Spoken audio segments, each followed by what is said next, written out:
மஹிந்த ராஜபக்ஷவுடன் ஹெகல்பதர பாத்மே சமூக ஊடகங்களில் பரவும் புகைப்படங்கள்.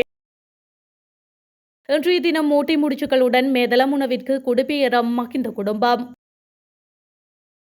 நட்டஈடு கோரி நாமல் அனுப்பிய கடிதம். அடுக்கடுக்கான கேள்விகளால் நாமலை திணற வைத்த துணை அமைச்சர். நாமல் ராஜபக்ஷவை கொலை செய்ய முயற்சி. மொட்டு பரபரப்பு தகவல். பிரதமர் பதவி பறிபோனது. கடும் கவலையில் நேபாள முன்னாள் பிரதமர். அமெரிக்காவின் முக்கிய புள்ளி சுட்டுப்படுகொலை. அரை கம்பத்தில் பறக்கவிடப்படும் குடிகள். டொனால்ட் ட்ரம்ப் அறிவிப்பு. மண்டைதீவு கொலைகள் தொடர்பில் உடனடி விசாரணை வேண்டும். அனுரவுக்கு டக்ளஸ் அவசர கடிதம்.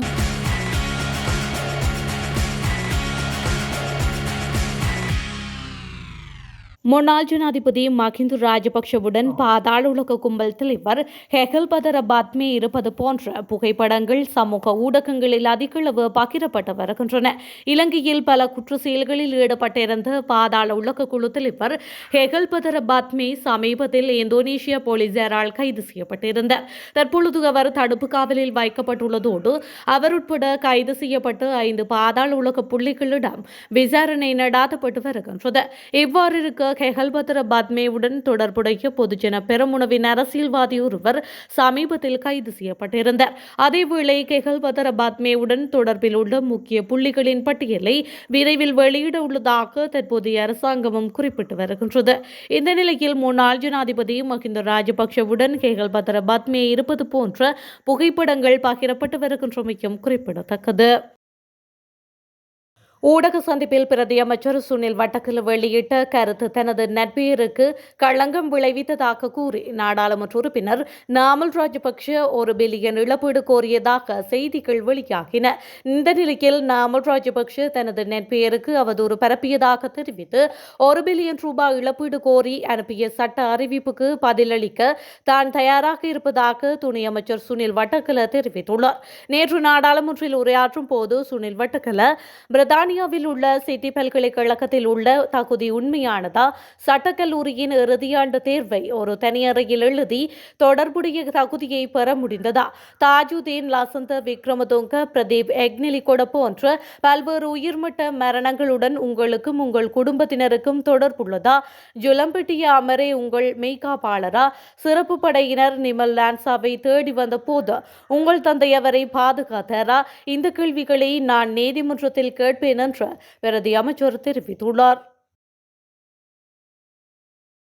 ஜனாதிபதிகளுக்கான உரிமைகள் தொடர்பான சட்டமூலத்தை ரத்து செய்வதற்கான தீர்மானம் நாடாளுமன்றத்தில் நேற்று நிறைவேற்றப்பட்ட நிலையில் முன்னாள் ஜனாதிபதி மஹிந்த ராஜபக்ஷ கொழும்பு 7 விஜயராமவில் உள்ள தனது உத்தியோகபூர்வ இல்லத்திலிருந்து வெளியேற தயாராகி வருகின்றார்.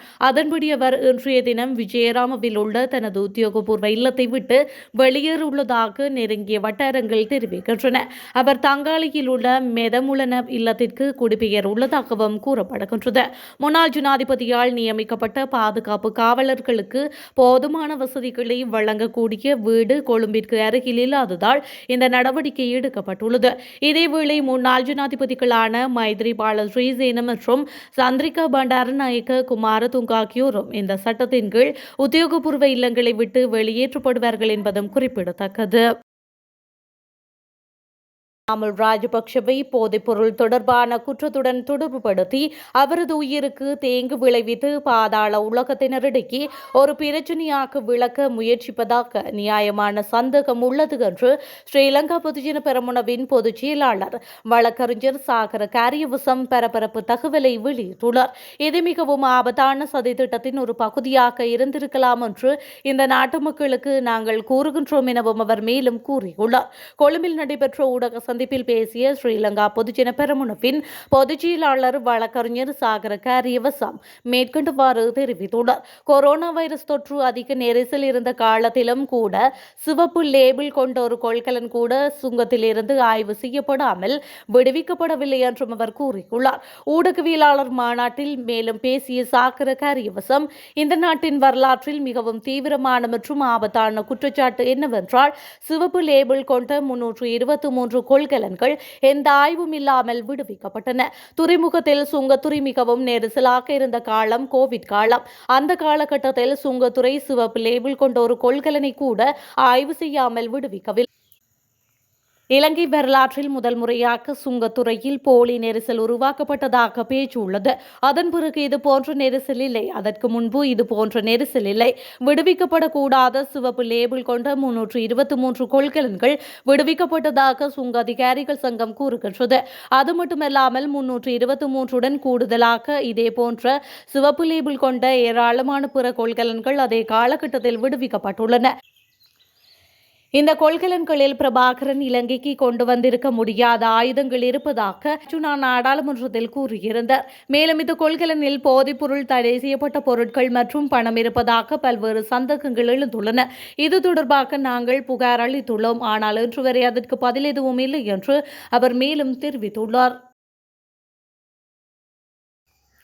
மண்டைதீவு கொலைகள் தொடர்பில் விசாரணைகளை முன்னெடுத்து மக்களுக்கு உண்மைகளை வெளிப்படுத்துமாறு ஜனாதிபதி அனுரகுமார திசாநாயக்கம் மற்றும் போலீஸ் மாதிபருக்கு செயலாளர் நாயகம் டக்ளஸ் தேவானந்தவினால் அவசர கடிதம் எழுதப்பட்டுள்ளதாக EPDP ஊடக செயலாளர் ஸ்ரீகாந்த் பன்னீர்செல்வம் தெரிவித்துள்ளார். அதுடன் அவை விசாரிக்கப்படுமாயின் நாமும் முழுமையாக ஒத்துழைப்பு வழங்க தயாராகவே இருக்கின்றோம் என்றும் அவர் தெரிவித்துள்ளார். யாழ் ஊடக மையத்தில் நேற்று இடம்பெற்ற ஊடக சந்திப்பிலேயே அவர் இதனை குறிப்பிட்டுள்ளார். அவர் மேலும் தெரிவிக்கையில் ஐக்கிய நாடுகள் மனித உரிமைகள் பேரவையின் 60வது கூட்டத்தொடர் நடைபெற்று வருகின்ற நிலையில் ஏற்கனவே ஐக்கிய நாடுகள் மனித உரிமை பேரவையின் ஆணையாளரின் அறிக்கையில் கடந்த காலங்களில் இந்த நாட்டிலே இடம்பெற்ற விடயங்கள் தொடர்பாக இலங்கை இராணுவத்தினரும் புலிகளும் விசாரிக்கப்பட வேண்டும் என்ற கருத்து முன்வைக்கப்பட்டுள்ளது.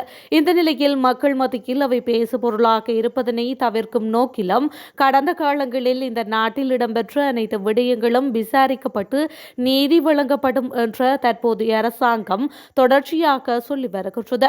கடந்த காலங்களில் எமக்கு எதிராக சுமத்தப்பட்ட குற்றச்சாட்டுகளை மீண்டும் பேசுபொருளாக்கி எம்மை அரசியல் களத்தில் இருந்து முழுமையாக அகற்ற வேண்டும் என்று உள்ளூர விரும்புகின்ற பிரகிதுகர்களும் இதன் மூலம் புலி ஆதரவு தரப்பினரை மகிழ்விக்க முடியும் என்று கணக்கு போடுகின்றவர்களும் தங்களுடைய அனைத்து வளங்களையும் பயன்படுத்தி எமக்கு எதிரான செயற்பாடுகளையும் பிரச்சாரங்களையும் முன்னெடுத்து வருவதை அவதானிக்கக்கூடியதாக இருக்கின்றது என்று அவர் மேலும் தெரிவித்துள்ளார்.